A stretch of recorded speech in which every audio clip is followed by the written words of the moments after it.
Tuesday at Elite with Dani, and we're going to crank on chest and shoulders.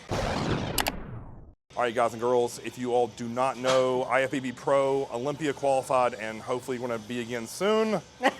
Dani, LaMartina. There's no hopefully, it's just going to fucking happen. So today she's in town from Texas, and we are going to get after chest and shoulders today and back tomorrow. So I'm pretty pumped and fired up for about that. Let me talk through each one of these exercises, and then we'll get her some comments, feedback, and then her general impressions at the end.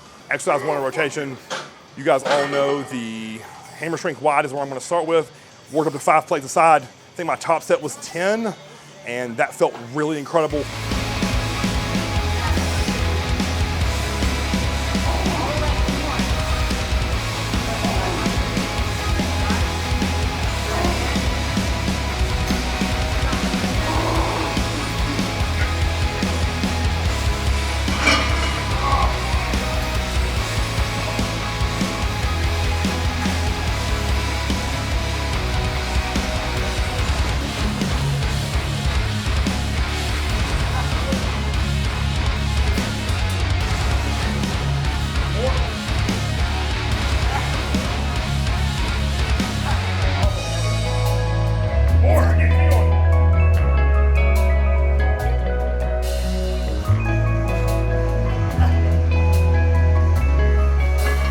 Back off, what we ended up doing here was we put bands on there because she had never done bands before on this hammer strength press. So what I want to do is let her feel those bands and the tension and the lockout. So what I did was 3 plates for as many as I could, strip a plate, do as many as I could until literally I was hitting partials at the end.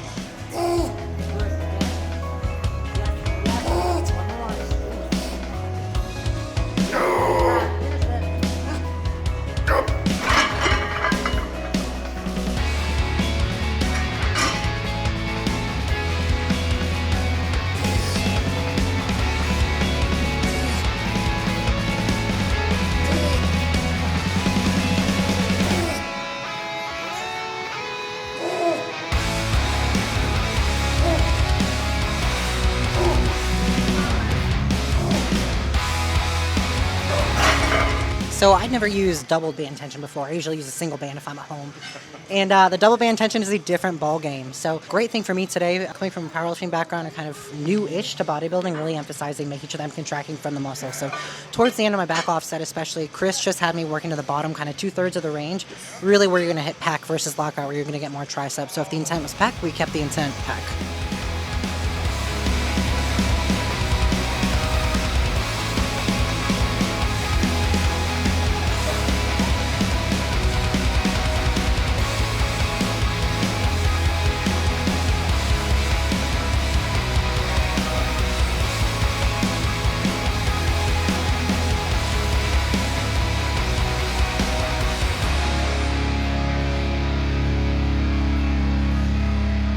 All right, number 2 here. I wanted to see what one of her flies looked like, so you all know that I like going press to fly, as this really opens my chest up, gets a huge, massive pump. So we just did 3 kind of fill-ish sets before we got to our work set. So for the work set, I wanted to go 10 to 12 reps, then I'm gonna lighten the load by roughly 30%, do 5 hard contractions, and then set in the stretch position for 20 seconds. So with that, for me, this is a normal, easily constant in terms of training. For her, this is new because I know we don't program these flies into her program because it just doesn't honestly feel that great for her, but I'm gonna let her speak on what these flies, opening that stretch up, everything felt like after the pressing.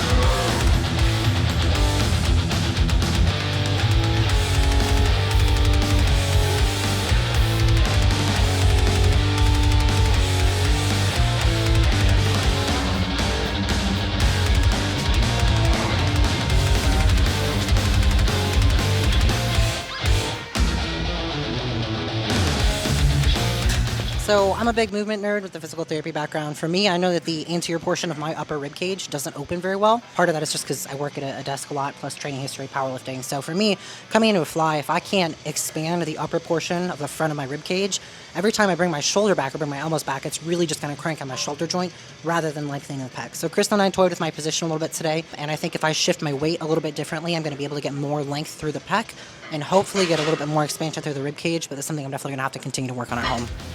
Yeah, go on.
Final rotation for chest here, because as a whole, she doesn't need a ton of chest, and I knew I could get mine pumped like crazy with this. So we finished with a tricep. So it's hammer strength, incline, and honestly with this piece, I'm thinking about getting my upper pecs, but also getting my front delt.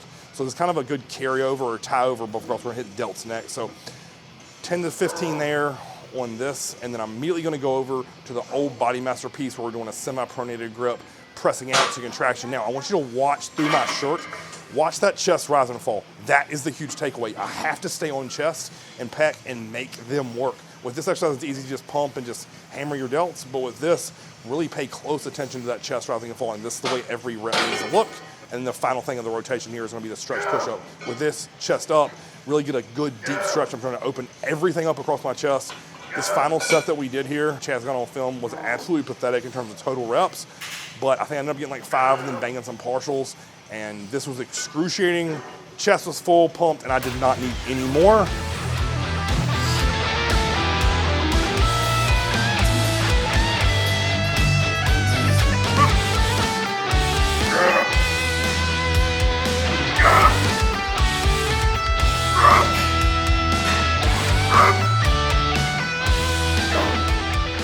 I think after the first round, I said, "Whoo, mama!" No, that was a lot of fun. But one of my favorite parts of working with Chris is his integration of the pump work. I mean, you're getting a lot of good heavy work, you're getting some intensifiers in there, but then just finishing every session with a pump feels really, really good, especially as I'm 36, Chris is 39. So people say that you can't progress after 35, and I think we both think that's a big old lie. Agreed. Big thing that, from a PT nerdy standpoint here, if you're someone who also has some shoulder issues, the semi-pronated, almost like a JM press that Chris was hitting, if you have a shorter lever arm, it's a little bit easier for the shoulder to actually rotate back. So if you're like me and you can't expand, or you have a hard time opening up the anterior part of your rib cage, front chest wall, shoulder, the shortened lever is going to make that a little bit easier. The other difference here is that with the hands in a fixed position, our hands correspond to different internal and external rotation demands at the shoulder. So changing hand position, shortening the lever arm lets me get into more extension at my shoulder, which is going to ultimately also let me get a bigger stretch and subsequently better contraction through the upper portion of my pec and front delt.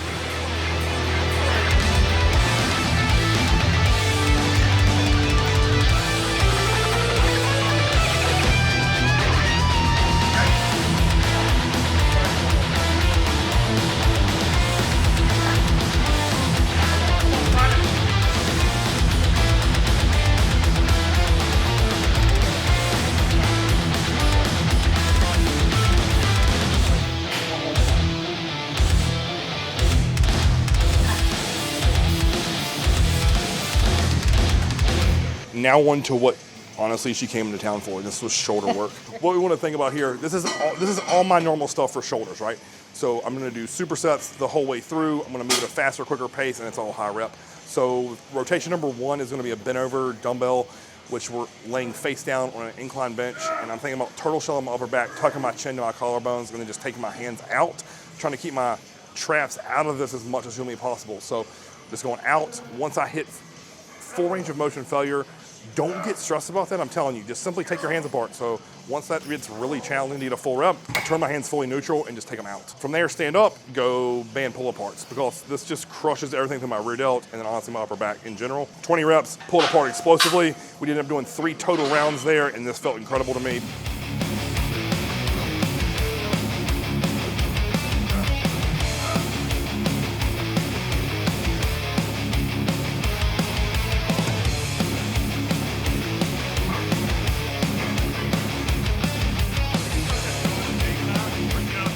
So this is a superset that Chris has been having me do, but having his eyes on me gave me a lot more confidence as an athlete. And again, I'm pretty well versed in what I do. I'm pretty well educated, but it's hard sometimes when you feel like things are moving well, but you're not feeling what you want to feel. And if you're like me and really need your rear delts to be blown up, a little extra attention from Chris just with regards to hand position might be one of the biggest things that you can look at. So low-hanging fruit for rear delt development is going to be adjusting your hand position, adjusting range of motion, so you don't have to go full range. If past 60% and you're getting all upper back, stop at 60%. Upper back, relax, like this. Down with that rear delt. 3. Go 2. 1 and done.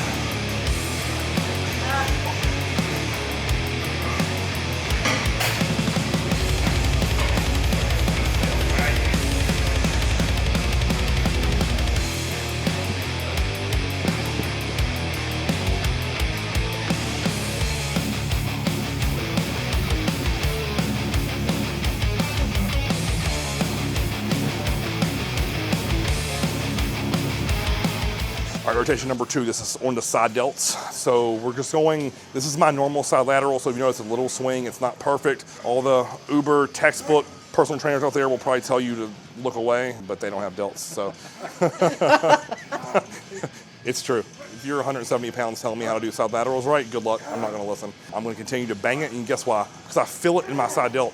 And that's the biggest thing, right? Because someone gives so much hate, some people give hate to the dumbbell side lateral, because like, oh, the tension's wrong, it needs to be on a cable. I'm telling you, I feel this exercise, I always have. John and I did these for literal years, and he packed muscle onto my shoulder.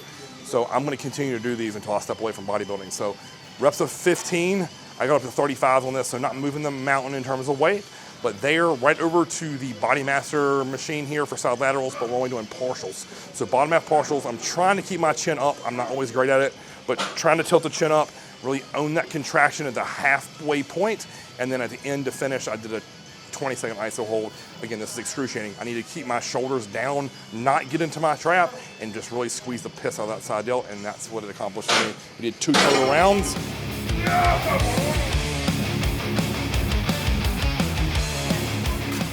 I had so much fun. I love watching Chris lift because he's one of those people when, if you look at someone on Instagram, their social media really landscape right now, everyone is very by the book. It has to be done a certain way, and it's very textbook. And what they don't accommodate for is the fact that the longer we train, the more mass we add, the more our joint position is going to change.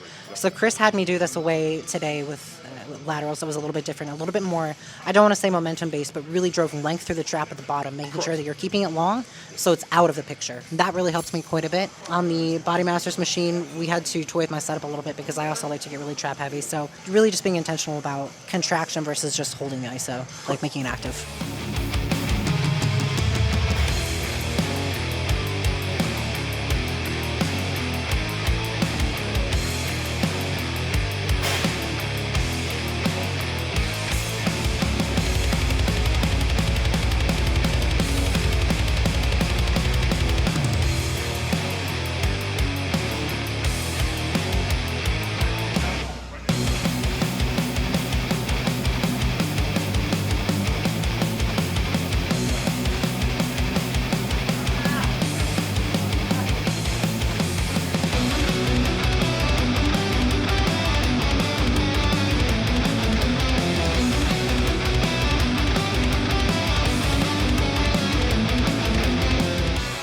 Final rotation for shoulders. We're gonna go back to the reverse pec deck because she wanted me to really just look at this rear delt, make sure it's working and on. So reverse pec deck sets at 20 to 30. I think my final set, I'm getting 22 reps, and the delt was just done.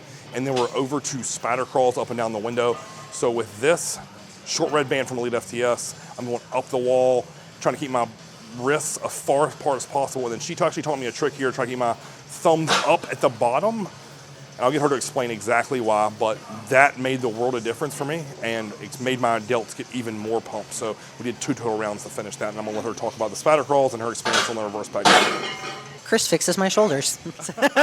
No, if you guys watch this episode, I don't know if you'll get to see how much Chris just gave me simple cues that make a huge difference. But with the spider crawl, when we move our shoulders through different degrees of flexion, meaning how high or how low our hands are, there are different degrees of rotation involved. Now, Chris has something going on the front side of his shoulder, so I just gave him a cue to have a little bit more external rotation at the bottom to see if we can open that side up a little bit, lock in the scap, and also lock in rear delts a little bit, and it changes the position of his rib cage a little bit. So hopefully that helps the shoulder a little bit.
All right, guys, there you have it. Chest and shoulders.